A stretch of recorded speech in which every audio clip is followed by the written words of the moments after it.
Bonsoir à toutes et à tous, il est 22 heures. Bienvenue dans cette nouvelle édition, voici les titres. Les travaux de la 16e réunion de la commission mixte ministérielle a eu lieu à Addis Abeba entre Djibouti et l'Éthiopie. Et en Italie, attaque au couteau près de Milan, un mort et plusieurs blessés.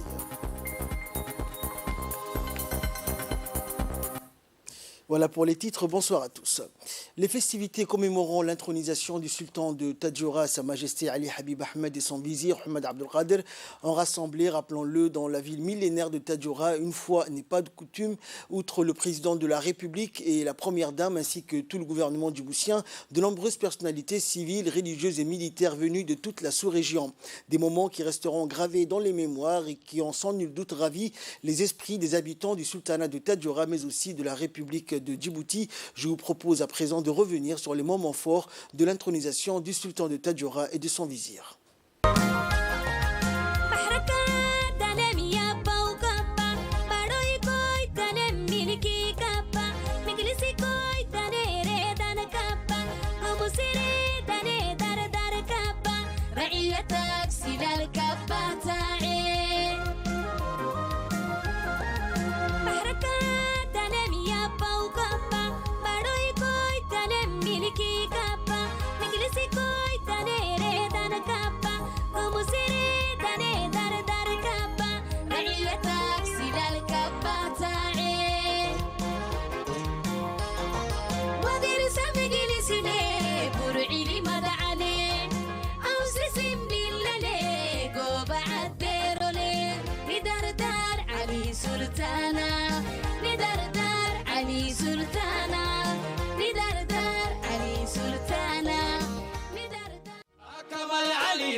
Bado mi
avait été éventré au décès de l'ancien sultan.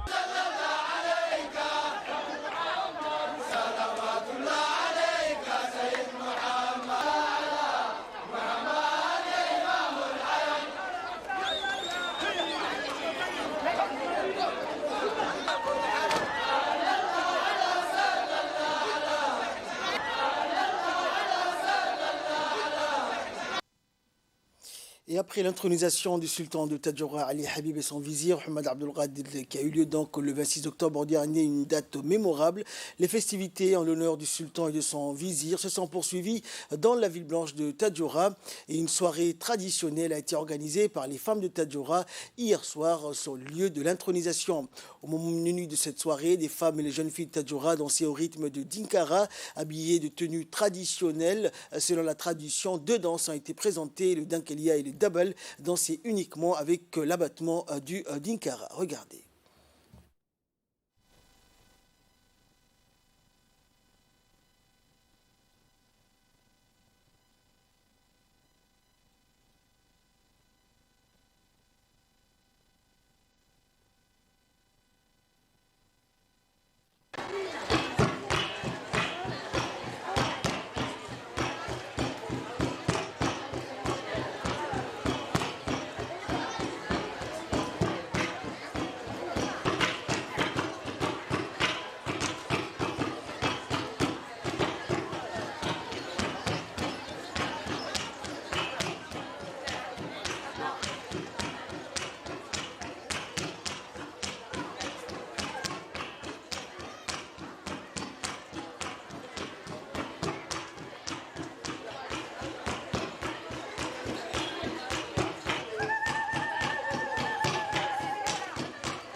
Dans l'actualité également, les travaux de la 16e réunion de la commission mixte ministérielle djibouto-éthiopienne se sont clôturés hier à Addis Abeba. La délégation djiboutienne conduite par le ministre des Affaires étrangères, Mohamed Ali Youssouf, était composée de plusieurs membres du gouvernement. L'ambassadeur de Djibouti en Éthiopie et le président de l'autorité des ports et des zones franches, ainsi que le président de la Chambre de commerce de Djibouti, un bon nombre de hauts responsables des secteurs privés et publics ont également pris part aux assises de cette 16e commission mixte djibouto-éthiopienne. Et la délégation éthiopienne était donc dirigée par le ministre des Affaires étrangères et vice-premier ministre de la République fédérale et démocratique d'Éthiopie et comprenait plusieurs décideurs des secteurs publics et privés. Cette session ministérielle a été précédée les 26 et 27 octobre dernier de réunions entre les experts de deux pays, prélude essentiel de la réunion ministérielle. Le comité technique mixte des deux pays a délibéré ces 3 derniers jours sur des questions techniques reparties en plusieurs sous-comités chargés de se pencher sur les questions politiques et judiciaires économiques ainsi que les problématiques relatives au port et au secteur du transport. C'est dans un esprit de solidarité nationale que le ministère des Affaires sociales et de solidarité et le ministère de l'Agriculture ont organisé une cérémonie de remise de chèques aux pêcheurs. Il s'agit là d'une aide sociale se composant d'une part d'une indemnisation financière à hauteur des pertes subies pour les 3 derniers mois, notamment les mois de juin, juillet et août, d'une valeur de 30 000 francs djibouti par mois et par pêcheur, ce montant correspondant à la moyenne du revenu mensuel gagné par pêcheur, et d'autre part l'octroi d'un panier alimentaire d'une valeur de 13 000 francs par pêcheur. Ce programme a pour objectif de renforcer la résilience en améliorant ainsi les conditions de vie des pêcheurs victimes des intempéries climatiques saisonniers de juin, juillet et août face à l'insécurité alimentaire et nutritionnelle ainsi qu'une flambée des prix alimentaires engendrée par l'instabilité politique de la région et notamment la guerre en Ukraine. Touché par les intempéries, le président de la République a été particulièrement sensible à la situation des pêcheurs. C'est ainsi que le ministère de l'Agriculture et le ministère des Affaires sociales et de solidarité se sont mobilisés afin d'assister ces pêcheurs et leurs familles en leur apportant une aide humanitaire d'urgence afin de faire face à ces difficultés.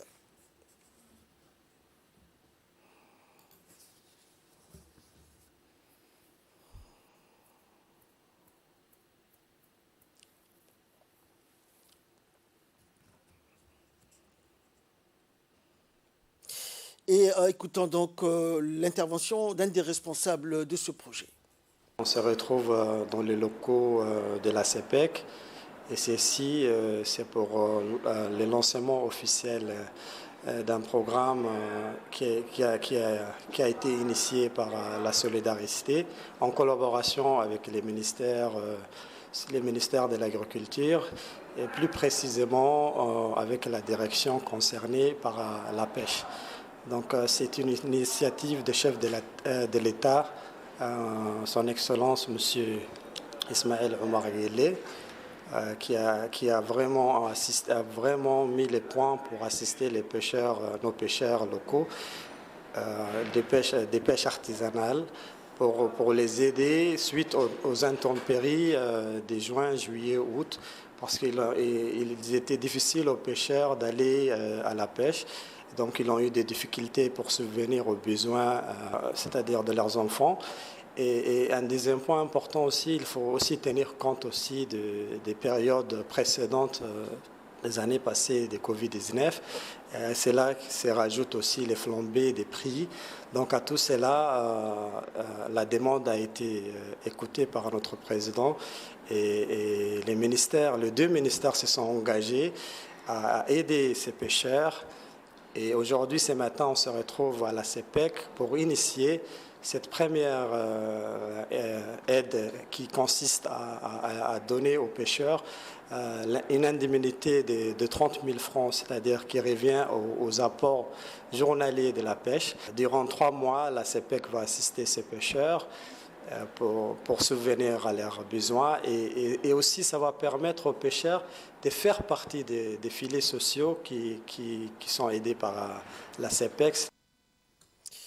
Dans l'actualité nationale, toujours le ministère de la Santé a célébré donc à l'hôpital Mohamed Issa Dichero la journée internationale de l'arrêt cardiaque sous le thème arrêt cardiaque, une journée pour découvrir les gestes qui sauvent. Cette journée est célébrée chaque année pendant le mois d'octobre pour ainsi encourager la pratique de la RCP, réanimation cardio-pulmonaire, chez les futurs témoins d'un accident cardiaque. À cet effet, la direction de l'hôpital de Balbala a organisé une formation pour sensibiliser le personnel de l'hôpital à la reconnaissance de l'arrêt cardiaque, à la réalisation des gestes d'urgence et à l'utilisation des défibrillateurs semi-automatiques.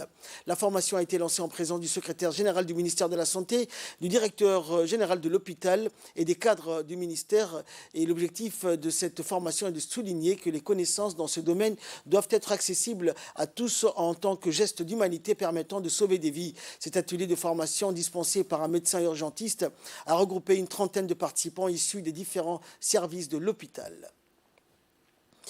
Et le secrétaire général du ministère de la Santé a souligné que cette journée visait à sensibiliser le public et le personnel du ministère à l'arrêt cardiaque et à encourager un plus grand nombre de personnes à apprendre à pratiquer la RCP. On l'écoute. Aujourd'hui, la journée de ressuscitation cardiaque, ça nous permet donc de célébrer cette journée avec l'initiation de la formation qui va durer quelques jours. Nous espérons qu'avec cette formation en cascade, nous aurons formé suffisamment d'infirmiers pour intervenir très rapidement auprès d'un malade en arrêt cardio-respiratoire. Il faut savoir que le temps est important. Plus on intervient tôt, plus on a la chance de récupérer le patient. Donc là, la formation s'adresse surtout pour les infirmiers, mais le grand public aussi doit bénéficier, notamment dans les écoles ou dans les administrations, pour qu'on puisse savoir quels gestes on doit faire en attendant l'arrivée de l'équipe médicale du SMUR. C'est très très important et nous pouvons avoir une grande chance de sauver les gens. Dans le monde, dans le monde entier, on dit que presque 30% de personnes peuvent être sauvées après une réanimation, même par une personne de public en cas d'arrêt cardio-respiratoire et en cas d'intervention rapide. Donc voilà, nous sommes aujourd'hui présents ici pour rappeler cet élément qui peut sauver beaucoup de monde dans notre pays. De la ministre de la Jeunesse et de la Culture, Dr Hibo Moumine, en collaboration avec le ministère de la Santé et le PNUD, la salle de réunion du Sheraton Hotel a abrité hier un important atelier de réflexion sur une lutte collaborative anti-drogue. Le conseil technique du ministère de la Jeunesse et de la Culture a ouvert la séance, indiquant au nom de la ministre et l'importance primordiale de cet atelier en termes de lutte contre la drogue qui sévit de plus en plus parmi nos jeunes. Après de longs exposés successifs des experts présents sur fond de propositions, l'atelier est animé par des réactions, questions-réponses, échanges interactifs fructueux également, en constituant des groupes de travail pour des réflexions sur des axes de stratégie concertés dans un cadre de confiance partagée. La ministre s'est dit espérer que cet atelier de réflexion sur une lutte collaborative anti-drogue poserait les jalons d'une authentique lutte contre un fléau endémique. Et lutter contre l'addiction à la drogue est un combat national de premier plan dans les perspectives de stratégie visant à prémunir nos jeunes des sirènes de la délinquance, a-t-elle indiqué. En effet, la drogue est un fléau, source de délinquance juvénile, de déperdition, de décrochage scolaire et d'autres maux dont sont victimes aujourd'hui nos jeunes.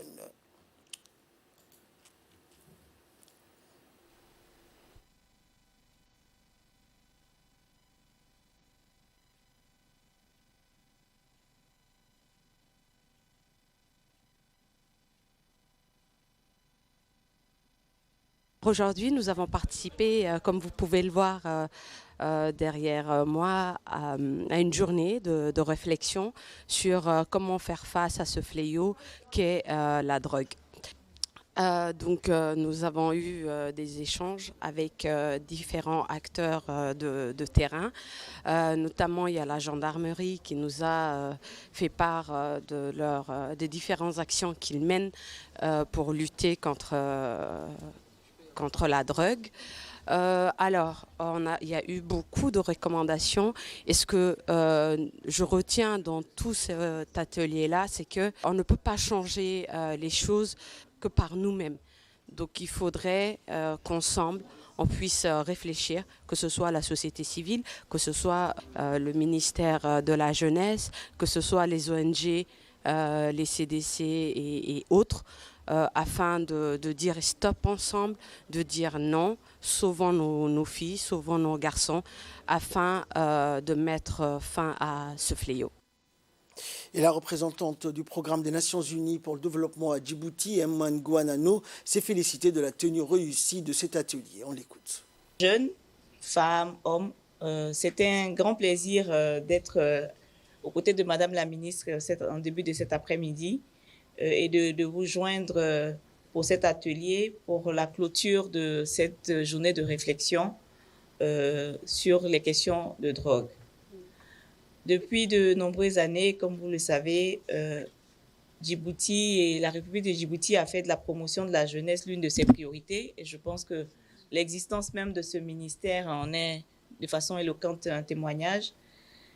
Et cela parce que la question du défi de développement est importante et doit être prise en main par tous les acteurs et notamment les jeunes.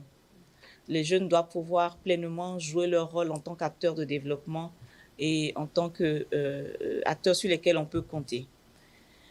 La consommation des drogues, quelle qu'elle soit, on l'a entendu de façon très significative dans les propos ici, est un fléau dans le monde entier et Djibouti n'est pas en reste. Et ça touche nos jeunes, femmes et hommes. Et je pense que nous avons tous entendu que cela empêche de promouvoir et de construire le potentiel des jeunes que nous avons. Et c'est ce que nous voulons essayer de remédier. Ce à quoi nous voulons essayer de remédier en mettant ensemble nos intelligences pour réfléchir sur ces questions, pour trouver des solutions collectives. Donc depuis ce matin, vous avez eu l'occasion d'échanger sur ces problématiques, d'entendre des témoignages, d'entendre des professionnels. Et nous sommes heureux d'avoir assisté à la restitution des deux groupes de jeunes et les recommandations qui ont été faites sont très pertinentes, sont excellentes. Donc, nous vous remercions pour la qualité du travail. Nous allons donc, aux côtés du ministère de la Jeunesse, aider à la mise en œuvre de ces recommandations, comme cela a été indiqué dans le cadre donc, de la réactivation probable donc, du Comité national de lutte contre les drogues et de travailler ensemble pour réduire ces impacts négatifs des drogues sur notre jeunesse.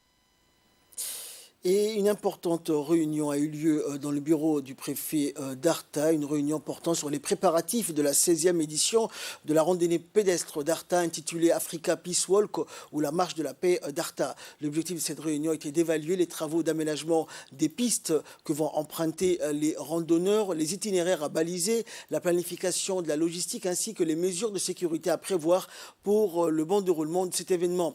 Notons que cet événement a eu donc une dimension internationale et les autorités de la région d'Arta espèrent que des délégations étrangères des pays amis de la Corne de l'Afrique vont pouvoir y participer. La préfecture informe donc tous les adeptes de la marche et randonneurs initiés que la 16e édition de la randonnée pédestre d'Arta aura lieu le 25 novembre prochain à Arta à partir de 7 h du matin.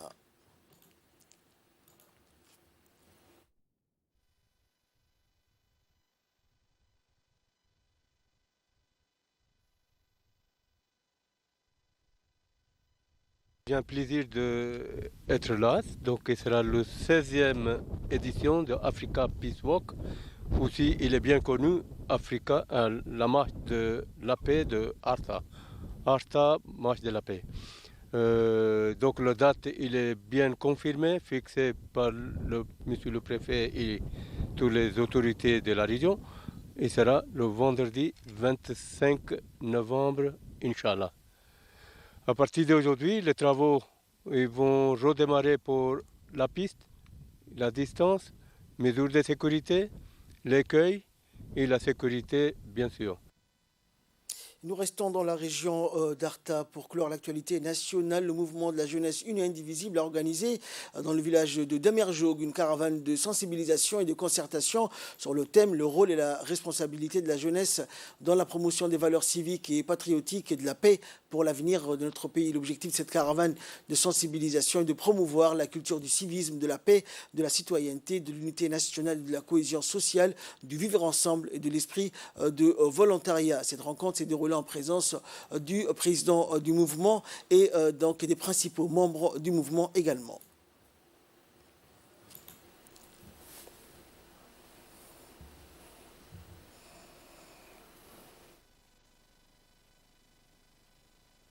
Donc, tout d'abord, comme vous le savez, le mouvement de la jeunesse et individu avait déjà commencé cette initiative l'année dernière. Aujourd'hui, cette année, c'est la 2e édition de notre caravane. Nous sommes aussi à la dernière étape de notre caravane. Demain, on va clôturer à Arta.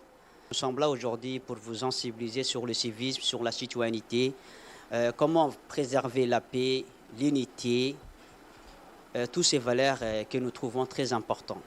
Donc, je vous encourage surtout la jeunesse de Damerjog. Il faut que vous cherchiez une chose. Sans civisme, il n'y a pas la continuité du développement. Sans civisme, il n'y a pas, comment dirais-je, la paix. Il n'y a pas aussi l'unité.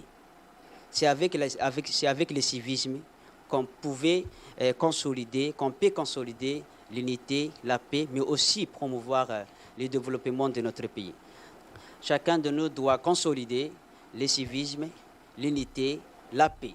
Où que nous soyons, surtout la jeunesse de Damerjog, nous voulons que vous soyez des jeunes, surtout qui ont d'esprit civique, patriotique, mais aussi l'esprit de solidarité. En nouvelles du monde, à présent, attaque au couteau près de Milan, un mort et plusieurs blessés. Un homme a poignardé 5 personnes dans un centre commercial Carrefour près de Milan, faisant 1 mort et 4 blessés graves. Les faits se sont produits à Assago, dans le sud de la capitale lombarde. La personne décédée est un employé du centre commercial. Il a succombé à ses blessures lors de son transfert à l'hôpital. L'un des blessés est Pablo Mari, un footballeur espagnol de Monza, prêté par Arsenal. Les médias locaux évoquent l'acte d'un Italien de 46 ans souffrant de troubles psychiatriques. Il s'est saisi d'un couteau en rayon avant de s'en prendre personne autour de lui. Il a été interpellé par la police par la suite. C'est la fin de cette édition. Merci de nous avoir suivis. Excellente soirée sur Télé Djibouti.